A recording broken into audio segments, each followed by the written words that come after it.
Hi, today we are going to look at the Santa Cruz Geographic Information System.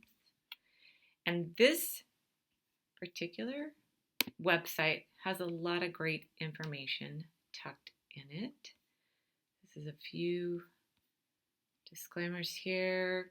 I will give you a disclaimer as well that I am not teaching this or how to use this program.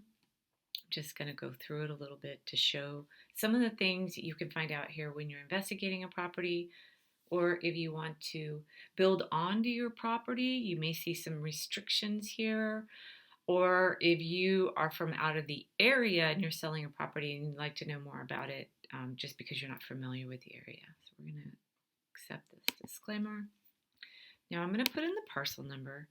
And the reason I put in the parcel number is because that is really the true address of a property. It's not the address that you get 123 Main Street. This is how everybody really sees your property. Now, the fire department and the police department, they do depend on the actual address. But for the county, for the lender, just about everybody else involved in your property and or properties, the parcel number is really truly the address. And often people have the wrong address. I've sold a property where there was two addresses and they were used interchangeably. And it had the same parcel number it had since it had been carved up. That was actually the better identifier to use. So let's go look here. Okay, so we're gonna check this out here. So this is a general idea. I want to have a disclaimer here that this does not mean this is exactly where your brass markers are for your parcel or your actual marks for your property. It's just giving you pretty much a rough idea. You can go a little bit bigger. I can drop this menu here. We can see. Now you can see here, this is actually really the middle of the street. So this parcel, I have actually read the preliminary title report. It actually does go out there, but I don't know if that's exactly where it is. This is where the street is, but again, these are just general ideas. The fence line is here, so this one's probably more accurate than a lot of them. But don't be telling the neighbor they got to move their fence or try to plant a garden here. This is your parcel. And it does fall under your ownership, but that doesn't mean it's exactly where it is here, or that you can actually, people have an easement to use the street. Doesn't mean you can take this back over. Let's go through the tables. This is great in here. This has all the different information about this individual parcel. Again, here's your number. Why I wanted to use this one is because it has the permit data. And this particular property, this is all public information. I'm not outing any property. You can find this actually by going on the Santa Cruz County website, again, with the parcel number. Now, you can always use the address, but the parcel number is a much better identifier when you're looking into properties. We're going to just take a look here. This is actually an additional dwelling unit project that's here. Here's your application number, your permit number. They're saying you can actually just use the parcel number if you have questions. They don't have a master permit number. They don't actually have it identified as a permit number. It would fall under here, but really if you were going to call the county, you would ask your specific question and give them the parcel number. The other thing that's important here to see is it's complete. We don't want incomplete status, because we even void is better than incomplete or still open. You don't want that, because that's something that could come back if you were trying to get a permit for another project and you don't know what it might take to close that.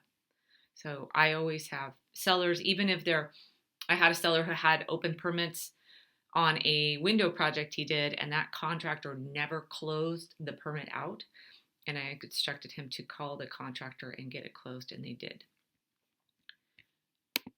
Okay, planning data. Let's see what they have here.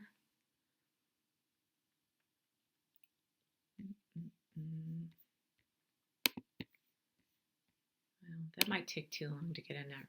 Keep in mind this is a really data heavy site, and some stuff will not load very quickly or very easily. I think that's even part in the disclaimer. There's a lot going on in here, and sometimes you can just roam around and get your basic questions answered. Staying here, we're going to go over to tax information. And I do like this one. Wait, are you still going? No, it went to planning department, even though I said no. All right. I'm going to close that out just so I can keep my strength up here for my poor computer. Okay, here's the annual tax bill. I always like to see that they paid their taxes. I mean, they get paid in closing when you're buying a house, but it's always good to see them paid. Okay, here's your tax bill. And here is your land, right? Here's your improvement. That's the house. And then there's your total value. And then less exemption. There should be a homeowner's exemption in here. I think it's like $7,000, which really, I think it nets you out really a $70 a year savings. But, it's better than nothing. And this has not been filed on this property. So that might be something that the new buyers definitely are going to want to file. I'm going to talk to them about that. So keep in mind, this is your Prop 13 rate. In the state of California, it's 1% of the purchase price. So if you're buying a house for $500,000, it would be your 1% rate that would be $5,000. And that would be your yearly rate. But then all these other little bonds get voted in, and then they add. So it's actually 1.13. Now, these are all bonds. Like when you see the signs in the front of the houses that say vote, school bond, or, the school says, please vote for us. That's where these live. They live on your tax bill. Now, these are county services down here. So these are ones that they can put on. I don't think they need to. You know what? I think they have to vote on these as well. I don't know about the mosquito one. I can't remember voting on that one. But these are all assessments to basically run their areas. We do spray for mosquitoes in the county, septic management and maintenance. That must just be collected here to actually fund environmental health at the county building to manage the septic department, county parks, road repair. This particular road, this is a good thing to know, is on a county road. Now, this doesn't mean this is the fee for your individual road. This is just for road repair in your district. Then lighting. This is your garbage service. You actually get a fee even though you're going to pay waste management. This is also probably, I'm going to guess, the dumps. More lighting. So you have highway lighting, then you have residential, school, and then library. I do remember voting on that. That is, everybody pays that everywhere. Same with the Cabria bonds. And that's your tax bill. And these fees actually ended up here because the county added more houses and they ran out of money. So they came back and asked for more money to keep these districts running. All right. Land use. This is your general plan, your basic residential. This is always good to see. Coastal zone appeal jurisdiction. Coastal zone. No, that means the coastal department will not be in your business for this. Not a whole lot here. Airport clear zones. That's going to be as your airplanes coming over. As far as I know, they don't come over this area too much. But when they're saying not applicable, really, it's more like I think it should be not available. I don't think it's just not reported here. You have to look elsewhere if you have questions about that. Sandhills habitat. We do have a habitat here. I'm going to make a really bad stab in the dark. I'm going to say it's over in here. I think it's the June beetle, and the sandhill habitats are there. I think it's a June beetle. And then you are groundwater recharge and basin. There's information. Honestly, I'm not a geologist. I cannot tell you what all that means. Special district. This tells you who you fall under. So if you've got questions about your fire, your water, your sanitation, and any of that, these are the departments that you would talk to who actually manage your area. This is who your supervisor district is, your Congress, what precinct you fall under. Hazards and geophysical. The information here, again, it says NA could be not available or not applicable. These fault zone maps can be found on the California maps, as well as high fire hazard area and fire hazard area. It doesn't have a lot of information here, and it says no here, but I would check with your insurance company just to make sure. And for very permeable hydro group, so I'm going to make a layman's guess here, and as I know this property, there is a very permeable soil here, and the reason that is important is because it is on septic, and septic needs good drainage to work well. So if you have a really good soil, your septic with good care will work very well, and that will save you money versus an area that might have a hard clay or a lot of tree roots. So that's always good to know. School districts, people always want to know about that. Not available, again, check with the school districts, but here's your school district. It's San Lorenzo Valley, so you would check with them on exactly which school. Here's your zones for your services. Okay, recorded maps and docs. So, record of survey showing marks for existing GPS station. I don't even know what a GPS station is.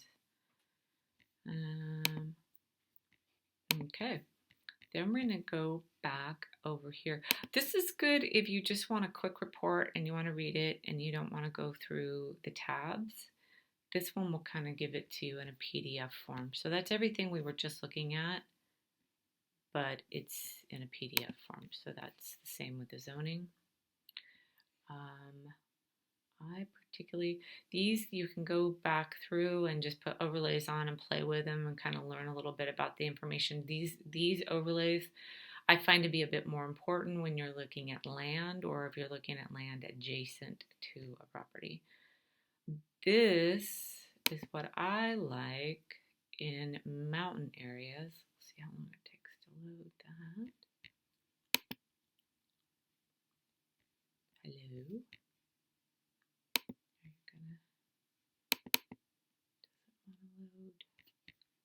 Please load. It doesn't want to go. All right, let's try this one. We'll use this one. This one is good because it tells you all the different parcels here. And if you were buying a parcel here, and this is pretty steep terrain in here, you really can be sure that nothing's going to be built there. But when you're looking in rural areas like this or mountainous areas, sometimes you want to know, this person could have been living here, and then found out that there was going to be a road carved next to it and a parcel being built here. So when you look at these maps, you get an idea of what possibly could be done if you're concerned. I mean, some people don't care. I always tell people, though, if there's empty lots around you or empty land, there's a really good chance it could be built on. So that's always good to know. These are, I believe, urban service lines. Let's see if it's going to tell us. Quarry. And get visible layer information. Again, I'm not teaching how to use this. I'm just teaching how to poke around if you're interested in a property because I don't know all the stuff that's in here. That's the same thing as below. Okay. Oops, I meant to go here. Okay. You know what? That is not a good map. I'm glad it didn't pull that one up. That one just shows all the numbers and it gets really clogged up. So let's go back here. Again, now you can learn a little bit more about your area. So here's your property here. You can kind of see the boundaries of the neighborhood. Here you can see what's going on in the area and just kind of give you an overview.